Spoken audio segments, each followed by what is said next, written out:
इस कोरोना संकट के दौर में अखिल भारतीय किसान महासभा ने देश के किसानों के सवालों को उठाने के लिए, सरकार के सामने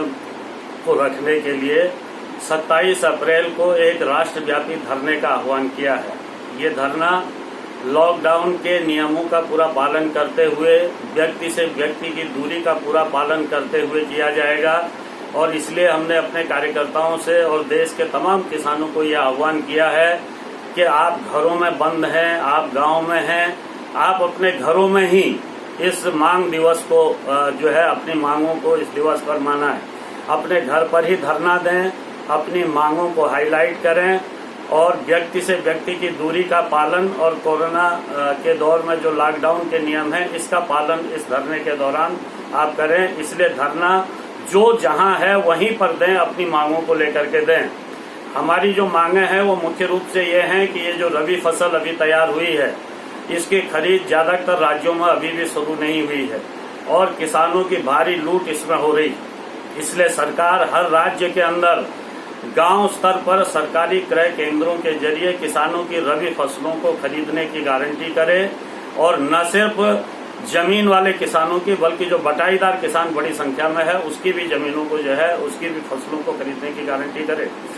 हमने जो दूसरी मांग इस पर रखी है वो ये है कि इस कोरोना के दौर में जो लॉकडाउन के कारण सब्जियां बर्बाद हुई हैं, फल बर्बाद हुए हैं, जिनको बाजार नहीं मिला है, बड़े पैमाने पर जो फल और सब्जी उत्पादक किसान हैं उनको भारी नुकसान जो है उठाना पड़ा है। इससे पहले प्राकृतिक आपदा जो है आई, जिसमें देश के अंदर बहुत सारी जगहों में अतिवृष्टि हुई, ओलावृष्टि हुई, अति हिमपात हुआ, जिसके कारण किसानों की फसलें बड़े पैमाने पर नष्ट हुई हैं और इसके अलावा कई इलाकों में बिजली की तारों के टकराने से जो चिंगारियां पड़ी हैं उससे गेहूं की रबी की खड़ी पकी फसलें जो हैं जल करके तबाह हुई हैं और इससे किसानों को भारी नुकसान देश भर के अंदर हुआ है। इसलिए हम लोग इस मांग के जरिए सरकार से ये कहना चाहते हैं कि भाई 25,000 रुपया प्रति एकड़ के हिसाब से जो फसलों का नुकसान किसानों का इन तमाम तीनों तरीके से हुआ है इसको सरकार भुगतान करे ताकि किसान जो है इस लॉकडाउन के दौर में, इस आर्थिक संकट के दौर में जिस तबाही से जूझ रहे हैं उससे जो है उनको राहत मिल सके। हम ये कहना चाहते हैं कि कोरोना से जिन लोगों की मौत हुई है, जिन लोगों की मौत इस दौर में भूख से हुई है, चलते चलते भूखे लोग जो हैं, रास्ते में कई लोगों ने दम तोड़ा है, तो भूख से जो मौतें इस कोरोना दौर में लॉकआउट के दौर में हुई हैं और इसके अलावा पुलिस उत्पीड़न से कई लोगों की मौत हुई है, पुलिस की लाठियों से कई लोगों की मौत हुई है, जिसमें से खास जिक्र मैं करना चाहूंगा कि मध्य प्रदेश के अंदर जो एक किसान की पुलिस ने इतनी पिटाई की जब वो खेत से अपने घर लौट रहा था लॉकडाउन के नियमों के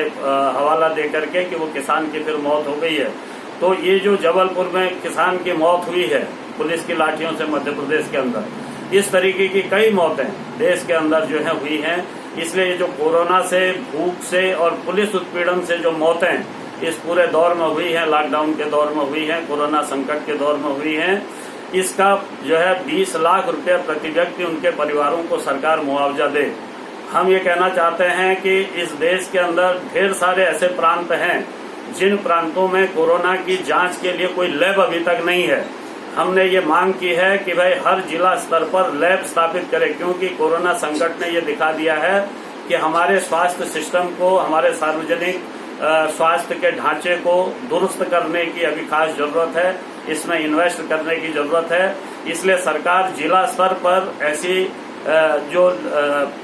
प्रयोगशालाएं हैं उनको स्थापित करे अस्पतालों में। हर अस्पताल में जो बड़े अस्पताल जिलों के अंदर हैं उनमें आईसीयू वार्ड और वेंटिलेटर की व्यवस्था करे और कोरोना की निःशुल्क जांच और निःशुल्क इलाज की व्यवस्था करे। ये हमारी जो है इसमें मांग है। इसके अलावा हम ये कहना चाहते हैं कि जो इस कोरोना के दौर में जो नफरत फैलाने का जो काम हो रहा है कि भाई यहाँ कोरोना की आड़ में, कोरोना संकट की आड़ में सांप्रदायिक ताकतें, विभाजनकारी ताकतें अपनी विभाजनकारी राजनीति से बाज नहीं आ रही हैं। देश के अंदर खास करके मुस्लिम समुदाय को निशाना बनाया जा रहा है, उनको जो है सांप्रदायिक विभाजन की राजनीति उनके नाम पर की जा रही है, इस पर तत्काल रोक लगनी चाहिए। और जो कोरोना के पीड़ित लोग हैं, कोरोना के संक्रमित लोग हैं, जिनको ज्यादा सहानुभूति की जरूरत है, जिनको ज्यादा सामाजिक सहायता की जरूरत है, उनके प्रति जो छुआछूत का जो है उनको मोहल्लों में नहीं घुसने देना, गांव में नहीं घुसने देना, इस तरीके की जो प्रवृत्ति देश के अंदर उभर करके आई है, ये प्रवृत्ति बहुत ही खतरनाक है। उनको सहानुभूति की जरूरत है। इसलिए ये जो कोरोना पीड़ितों के खिलाफ छुआछूत की भावना पैदा की जा रही है, इसको भी जो है रोकने की हम लोग, इस पर रोक लगाने की हम लोग जो है डिमांड करेंगे। तो ये जो 27 तारीख का किसान महासभा का कार्यक्रम है, ये पूरे देश में तमाम राज्यों में हमारी इकाइयां इसको लागू करेंगी। और साथ ही साथ मैं ये बता देना चाहता हूं कि मध्य प्रदेश और राजस्थान के अंदर जो अफीम की खेती करने वाले किसान हैं, वो अफीम की खेती करने वाले किसानों का संगठन अखिल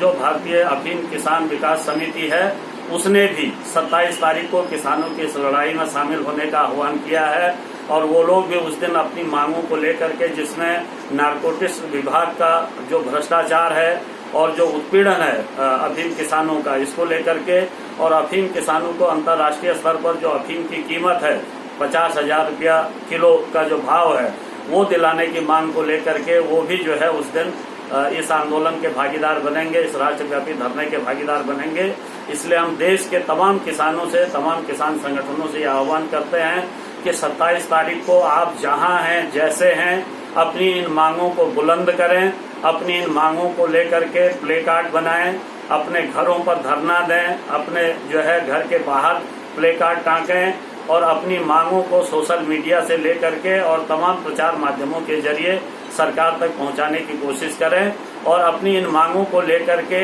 मेल के जरिए, सोशल मीडिया के जरिए अपनी मांगों को प्रशासन तक, सरकार तक पहुंचाएं। धन्यवाद।